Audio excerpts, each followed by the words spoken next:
Regardez.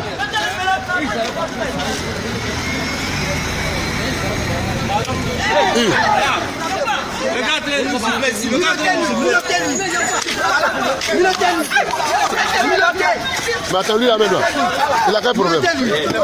Il a quel problème? Il faut le minoter. Quand tu policier, quand tu as tué les gens, il faut le minoter. Ton ambassade, il va payer. C'est la foutaise. Quand tu as sifflé un soir, c'est l'autre là. Mais là, c'est le sérieux. qui attend quoi pour le minoter? Chef, mettez une minute là. Ça n'a pas de temps, il a une roue là, à mettez une minute là. Quand tu as sifflé quoi, habillé quoi? Quand tu es malade, dans ton pays là, tu peux faire ça. Il y a des conneries comme ça. Minotez lui. Oui, mais c'est un djihadiste. Ça, c'est le comportement des djihadistes. Il est malade, hein? C'est le comportement des djihadistes. Ouais. Minotez lui. Il dit quoi maintenant? Il dit quoi maintenant à vos autres? Je suis un policier. Le comportement des djihadistes. Minotez lui. Exactement ça. Tu te fous des gens quoi. Tu as la chance, hein. Ah, je peux pas l'habiller. Les gens te maîtrisent et puis toi tu gifles. Il frappe le policier. D'accord. Les états bobo, il était mort. Ne le laisse pas, le militaire ne vous a lui coffrer.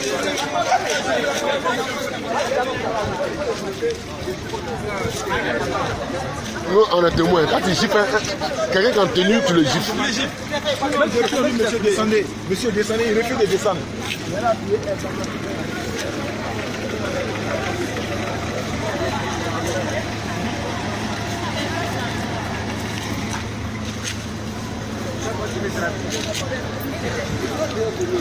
Il va répondre à ses actes. Attends, il ne voit pas, non? C'est pas grave.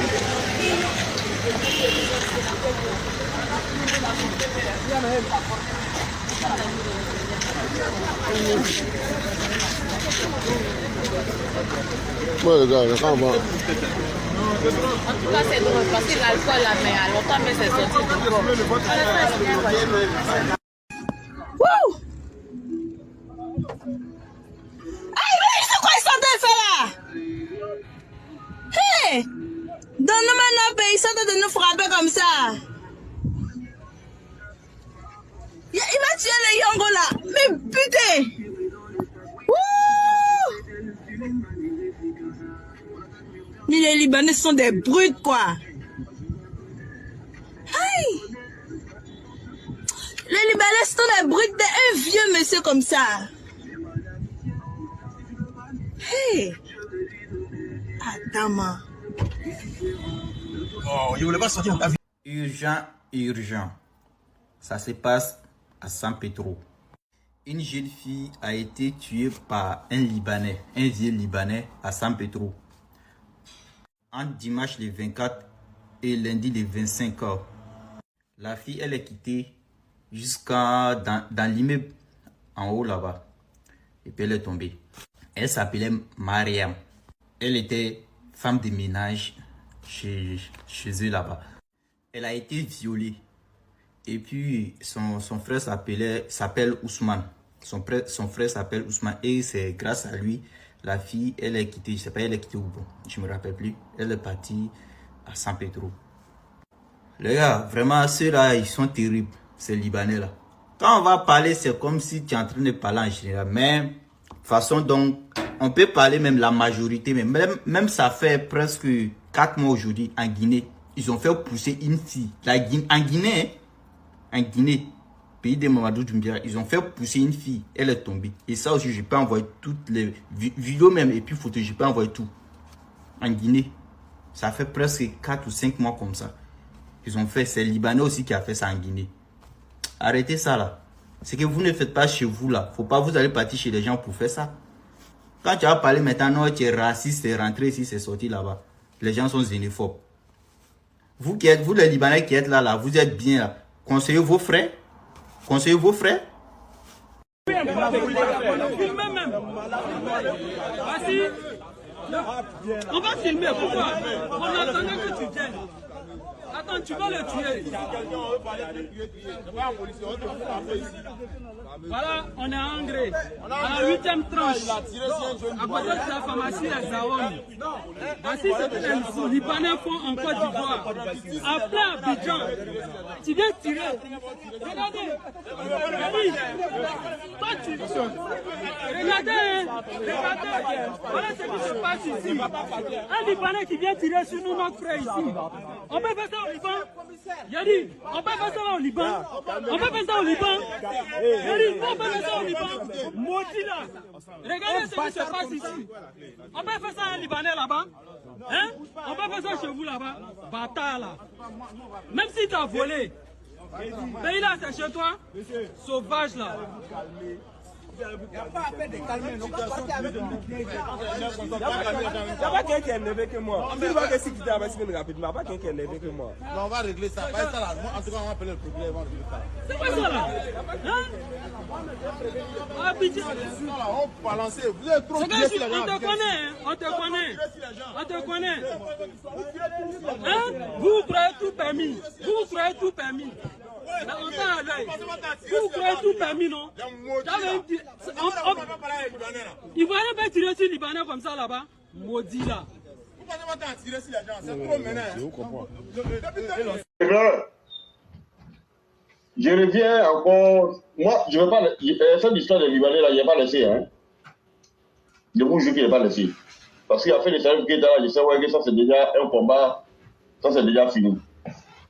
Mais je reviens. Le cas des Libanais, là, je ne vais pas laisser aujourd'hui, je ne vais pas laisser demain. Il faut que les gens sachent ouais, que ce qui se passe en Côte d'Ivoire, les Libanais, avec la complicité, et puis celui qui a tiré sur les gens, là, sur le monsieur, là, non seulement sa photo, ils l'ont montré au commissariat, ils l'ont enchaîné, ils l'ont déshabillé, mais tous les Ivoiriens disent ouais, que, j'ai dit tous les Ivoiriens,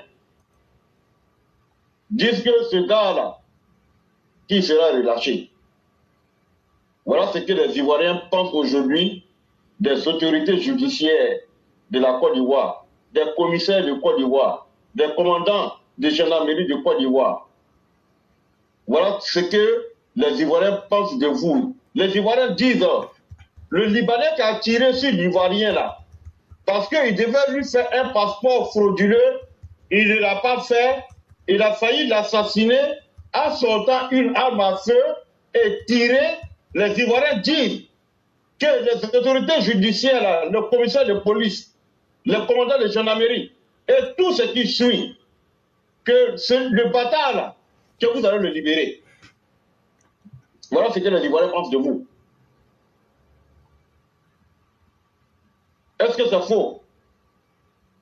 Mais tous les Ivoiriens sont en train de suivre ces dossiers-là comme du lait sur le feu.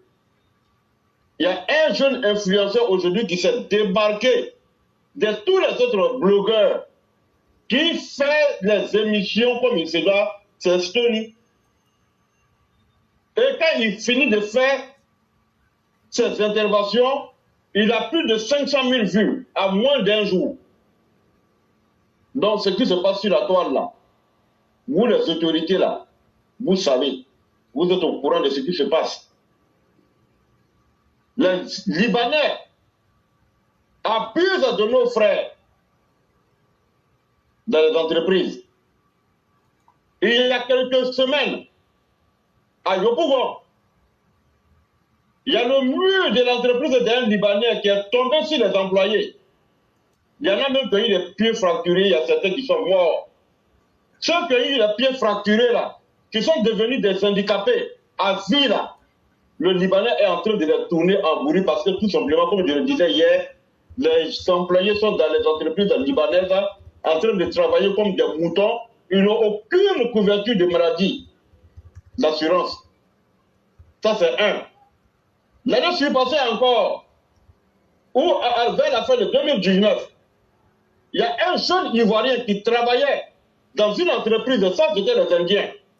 Il a fallu que Denis Patoko fasse une vidéo pour que le ministre de la Santé d'alors vienne au secours de l'employé qui a fait été déchiqueté sous le menton par un bas de fer.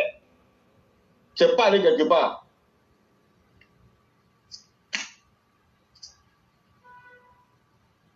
Voilà ce qui se passe en Côte d'Ivoire. Aucune justice pour les jeunes Ivoiriens dans les entreprises.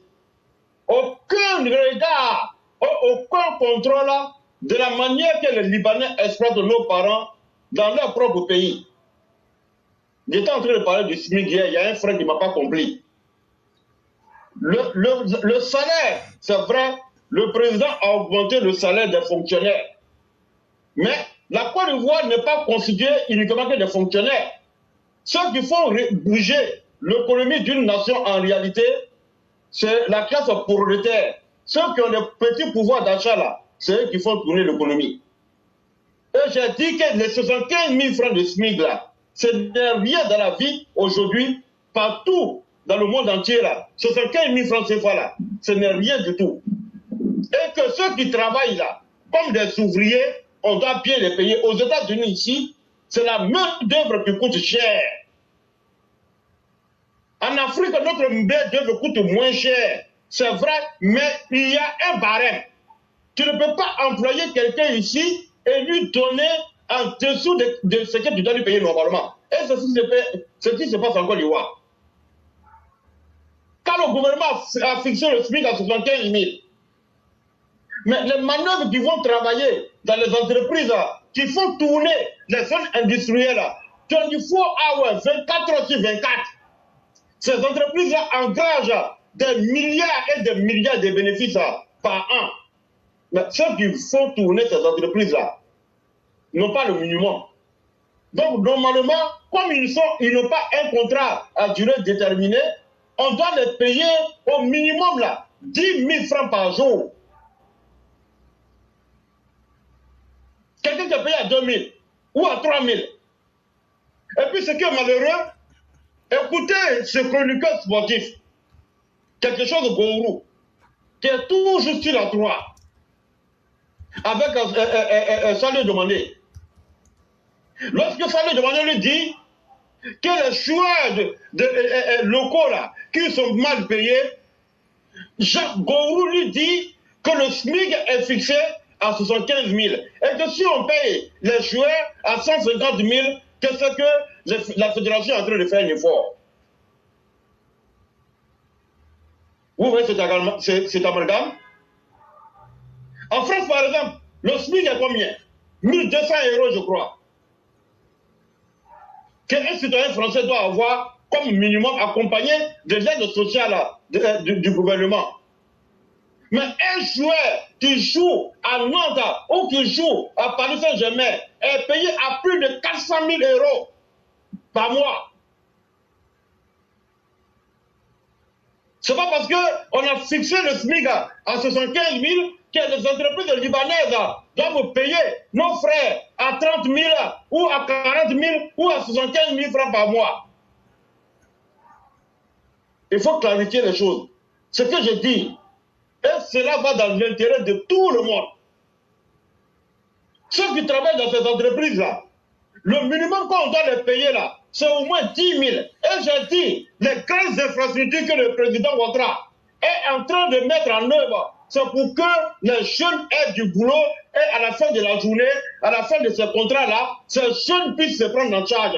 C'est-à-dire qu'ils puissent être des entrepreneurs. Mais comment ils peuvent être des entrepreneurs si ce qu'ils gagnent par jour, payé par ces entreprises, l'État leur donne des contrats à coût de milliards. Et ces infrastructures sont des infrastructures à but lucratif. Donc, normalement, les jeunes qui sont employés par là doivent être payés à 15 000 francs minimum par jour. Ce qui va leur revenir à un salaire de 450 000. Voilà ce que j'ai essayé d'expliquer hier. Mais malheureusement, nous avons l'inspection du travail en Côte d'Ivoire. Mais vous qui êtes sur cette plateforme, Donnez-moi le nom d'un seul ouvrier qui a été abusé, qui a eu accident de travail dans cette entreprise libanaises-là, et que l'inspection du travail a eu gain de cause pour que ce jeune qui a été amputé, qui a été déchiqueté par les machines dans cette entreprise-là, soit vainqueur au cours d'une audience de justice. Il n'y en a pas. La science, elle me disait tout à l'heure, non? En tout cas, moi, je n'ai pas m'éteint parce que, comme le frère éclaireur le dit souvent, ce que tu dois dire aujourd'hui là, ne le remets pas à demain. Parce qu'on ne sait pas de quoi demain sera fait. Pendant que le président Ouattara est là, c'est le moment de dénoncer. Pendant que le président Ouattara est là, c'est le moment de crier haut et fort pour qu'il y ait un regard sur l'employabilité de nos jeunes frères. L'Afrique est en train de se vider. Toute l'Afrique aujourd'hui est en train de se diriger vers les États-Unis, vers l'Europe. Mais pourquoi? Parce que chacun est à la recherche du bien-être. Les Libanais en fait trop en Côte d'Ivoire. Les Libanais font leur pluie et le beau temps. Et c'est sûr depuis Oufoué que cela perdure. Et encore, je dis une fois, tous nos frères qui travaillent dans les entreprises libanaises, ou toute entreprise en Côte d'Ivoire, et même il y a des Ivoiriens dedans, si vous vous sentez menacé, si vous saviez que là où vous allez travailler là, vaut mieux économiser son énergie, vaut mieux économiser sa jeunesse, allez-y faire les champs. Laissez ces entreprises-là et on verra à la fin de la journée comment ils feront tourner leurs machines. La terre ne trahit jamais. En tout cas, moi je peux vous dire et je peux vous garantir que si jamais vous-même qui travaillez dans ces entreprises-là, si vous ne vous levez pas, si vous ne faites pas de marche, votre situation ne changera jamais. Et personne ne sera là pour vous assister parce que ceux qui vous tuent, ceux que vous exploitent là, ils sont en complicité avec vos propres frères. C'est-à-dire, ceux qui doivent vous rendre justice, c'est ceux-là qui sont en complicité avec ces Libanais là. Et je vais dire encore à mes frères enfants, et à l'ensemble de tous les Ivoiriens, tu es un jeune entrepreneur, tu es un leader, tu es un homme de vision. Et moi-même, je vais commencer cette démarche-là encore, parce que quand tu parles à faire le cacao, je vous jure, aucune personne ne va t'encourager. Moi-même, j'ai approché des frères ivoiriens ici, qui sont des banquiers, qui sont dans les finances. Quand je leur ai exposé le problème, ils m'ont dit que cette histoire c'est trop compliqué. C'est pour vous dire que le mal est très profond. Et moi, je lance un appel à tous nos frères. Tu es ingénieur agronome, tu es dans les finances, tu as la maîtrise du commerce extérieur. Tu sais comment il faut organiser un partenariat gagnant-gagnant à partir de l'extérieur. Dans la vente de cacao là, il faut que nous tous on soit impliqués. Tu es à Londres, tu es à Paris, tu es aux États-Unis, tu es en Australie, tu es en Chine, tu es en Corée du Sud, partout où vous soyez. Ce sont les Occidentaux qui consomment nos cacao là. On peut commencer quelque part. Les Libanais gagnent des milliards et des milliards dans l'exploitation de notre cacao. Et mes frères attendent que les parents que les plantations de cacao sont là, personne ne réagit.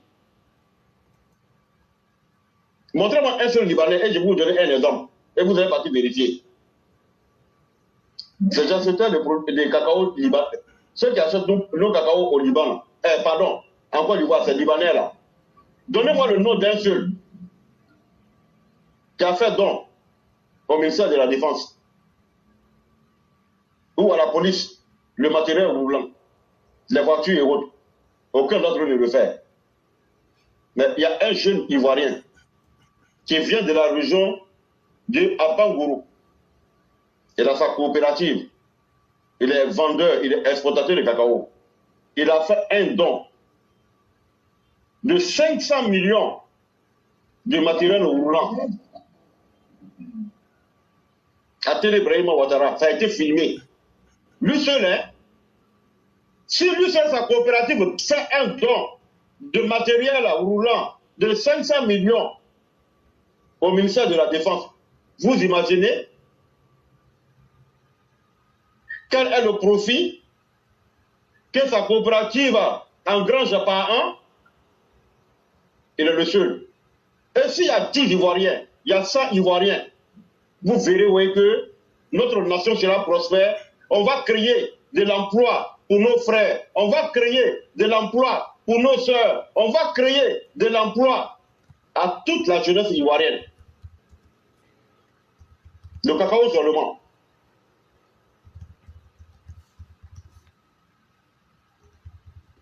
Là, j'interpelle tout le monde. Même mon frère éclaireur, on est tous dedans. Il faut que chacun prenne son bateau de pèlerin. Il faut que chacun d'entre nous essaie déjà de comprendre pourquoi les Ivoiriens ne sont pas dans le domaine de l'exploitation du cacao. Pourquoi les Ivoiriens ne s'intéressent pas à la commercialisation du cacao à l'extérieur? Pourquoi les banques ne donnent pas les prêts à nos parents qui ont les 20 hectares, les 30 hectares de cacao? C'est que c'est les Libanais. Tout doit passer par les Libanais.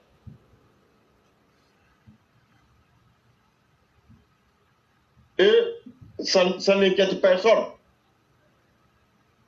Personne même n'en parle. C'est qu'on s'est dit, oh, nous sommes les premiers producteurs du cacao du monde. Mais en réalité, on est les premiers producteurs. Et quelles sont les retombées positives qui rejaillissent sur nous? La population, d'une manière directe. Les planteurs, d'une manière directe. Moi, je vais dans les champs ici, en été. Les agriculteurs sont les plus riches dans ce pays-là. Mais pourquoi ce sera le contraire chez nous en Côte d'Ivoire? Si nous sommes les premiers producteurs de cacao. Mais même le café aussi. Le café ivoirien n'est pas vendu aux États-Unis ici. Quand je vais dans le Wawa, où on vend, dans le supermarché, c'est French Coffee d'Ivoire. C'est un café français. Depuis quand la France produit le café? Depuis quand la France produit le café? C'est écrit sur l'emballage café de France. Que personne n'en parle.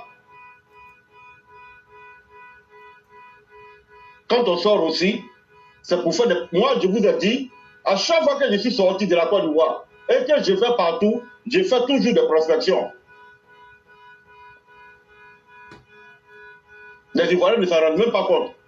Quand on rentre dans les Wawa, dans les McDo, vous voyez les cafés français. Allez-y dans les Wawa. Le café colombien, c'est écrit comme café colombien. Le café cubain, c'est écrit café cubain.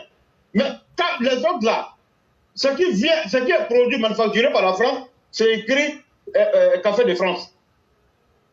Depuis quand la France est producteur de café? Pendant que le café colombien est marqué café colombien, cubain.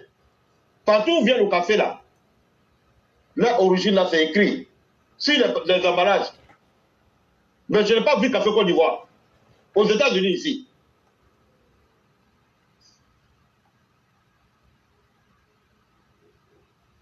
Et on est là toujours dans les palabres inutiles. Éclaireur? Oui. Nous tous on est dedans. C'est un appel que je lance. Les Ivoiriens se sont trop entredéchirés pour des choses banales, pour des choses inutiles. Même l'anacade. Il n'y a pas d'Ivoirien exportateur, proprement dit, de l'anacade en tant que tel.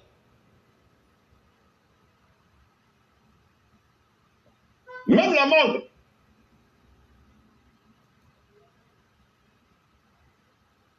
Là, j'interpelle l'ASPR. Mamadou Koulibaly Sangafoua. Mariatou Kone. Et tous les autres cadres. De toutes les régions de la Côte d'Ivoire. Quand tu viens de la région de Divo, que tu sois Tida, que tu sois Guéré, que tu sois Pété, que tu sois Paulé, que tu sois Sénufo, en tout cas, tout le monde, que tu sois Agni, il n'y a pas, aucune région de la Côte d'Ivoire aujourd'hui n'a pas de grands intellectuels. Mais vous ne pouvez pas rester là en train de dormir. Quand un Ivoirien arrive aux États-Unis, quand il a un salaire de paycheck de $1000 par semaine, il est content. Quand il arrive en France, est-ce qu'il a un salaire mensuel de 4 000 €, il est content. Mais pendant ce temps, quand on travaille de l'année là, le Libanais prend ça en une seule journée dans la vente de cacao, de café, de manga et de racan. Vous ne voyez pas ça? Souvent quand je suis là, je me dis, est-ce qu'il y a des Ivoiriens qui sont intelligents? Est-ce qu'il y a des Ivoiriens qui savent le commerce extérieur, le partenariat gagnant-gagnant entre les États, nos matières premières, pourquoi soyez dans la main des Libanais? Pourquoi?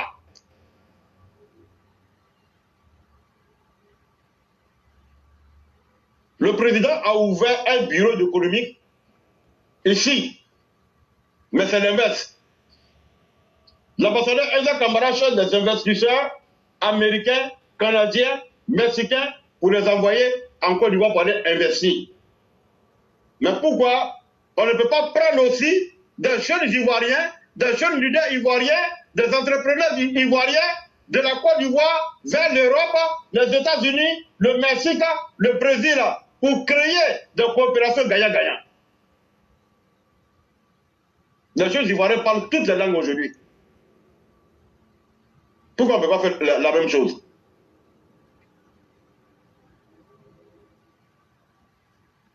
Le problème, c'est vous qui êtes les jeunes leaders, qui êtes les intellectuels. Tu peux commencer à rentrer en contact avec tes jeunes frères, tes amis, ceux qui ont la vision, ceux qui sont des leaders, ceux qui veulent créer des sociétés, des entreprises.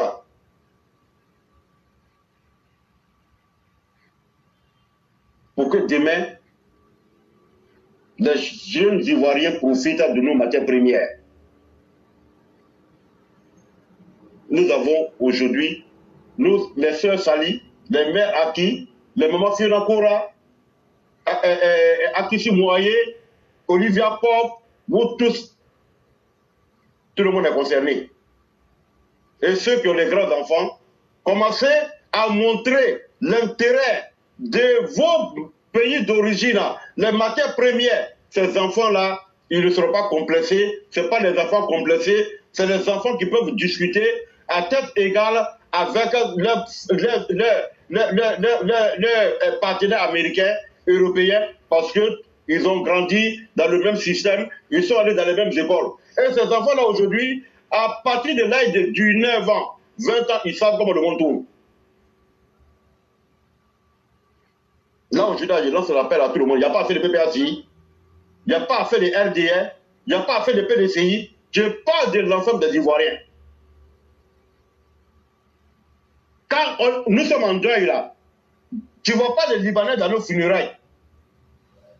Mais tu vas voir un Dida au funérailles d'un Yacouba. Tu vas voir un Yacouba dans le funérailles d'un Bété. Tu vas voir un Bété dans le funérailles d'un Sénufo. Et tu verras un Sénufo dans les funérailles Agni. Et vice versa. Vous voyez les Libanais où?